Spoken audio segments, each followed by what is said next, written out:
שלום, שמי יעל אפלבוים קליף, ואני מורה לשיטת פלדנקרייז. מניסיוני האישי בעבודה עם קבוצות רבות של אנשים, נוכחתי לראות שאנשים קשה להם מאוד להתיישב ולקום מכיסא. ועל זה נעשה היום את השיעור. אז בואו נסו לקום ולשבת כמה פעמים. ותשימו לב איך אתם עושים את זה, כמה משקל אתם משקיעים בכפות הרגליים ובברכיים. האם הקימה היא כבדה? האם יש איזה קושי באיזשהו מקום? מספיק. בואו שכבו על המזרונים. שכבו על צד שמאל.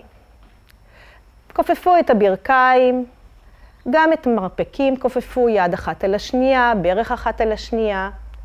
ובמצב הזה, בואו קחו את הכתף הימנית קדימה וחזרה. מעט קדימה וחזרה. שימו לב מה קורה לאורך הגב. והיא מתרחשת איזושהי תנועה גם בראש. להניח לזה. עכשיו כמה פעמים קחו את מפרק הירך הימני אחורה וחזרה. דמיינו לעצמכם שיש לכם זנב, ואת הזנב אתם רוצים להבליט לאחור. הבליטו את הזנב אחורה, ולהקשיב מה קורה לאורך הגב, מה מתרחש, איזה תנועה מתרחשת לאורך הגב כשמבליטים את הזנב אחורה. באותו זמן, קחו את הכתף הימנית קדימה. מה קורה עכשיו? האם הראש זז? האם הברכיים זזות? להניח לזה. כעת דמיינו לעצמכם שיש לכם זקן, ומישהו מושך בזקן קדימה. קצת מבליטים את הסנטר קדימה. אז מה קורה לכתף? האם נוצרת שם תנועה? האם מתרחשת שם תנועה? מה קורה לאורך הגב?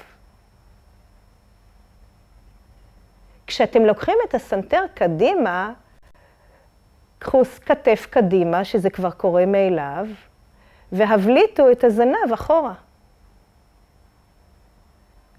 איזה תנועה מתרחשת לאורך עמוד השדרה?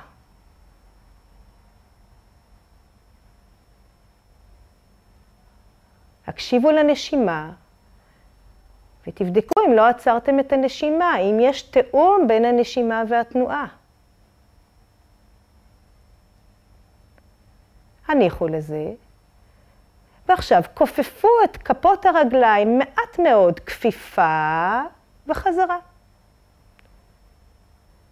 כפיפה. ואותו זמן שמכופפים את הברכיים, את כפות הרגליים, לכופף את הברכיים מעט, זאת אומרת שהעקבים מעט מאוד מתקרבים אל האגן. גם כפיפה בברכיים, וגם כפיפה מאוד קטנה בכפות הרגליים, בקרסוליים. שימו לב מה קורה לאגן, לאן בא הזנב. מה קורה לבית החזה? מה קורה לכתף? לאן בא הסנטר?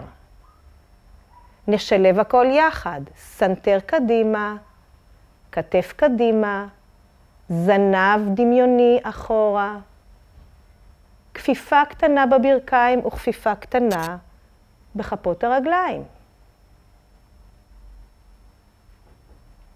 להניח לזה, שכבו על הגב, ושימו לב רגע אחד, הקשיבו רגע אחד לשכיבה. אם חשים איזה הבדל בין צד אחד לצידו השני של הגוף.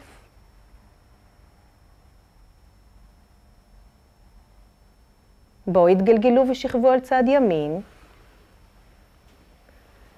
והעתיקו את התנועה כמה פעמים בצד הזה. ברכיים, קרסוליים, זנב, כתף קדימה, סנטר קדימה. איך זה מרגיש בצד הזה? איך זה מתארגן בצד הזה? זה אולי קצת שונה בצד הזה לעומת הצד הקודם. להניח לזה. לאט בואו קומו לעמידה.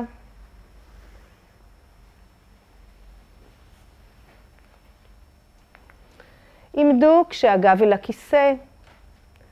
ועכשיו בואו התיישבו שוב כמה פעמים וקומו.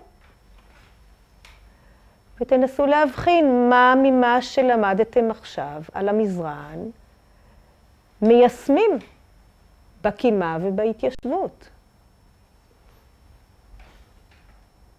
האם עכשיו זה יותר קל? האם עכשיו פחות כבד?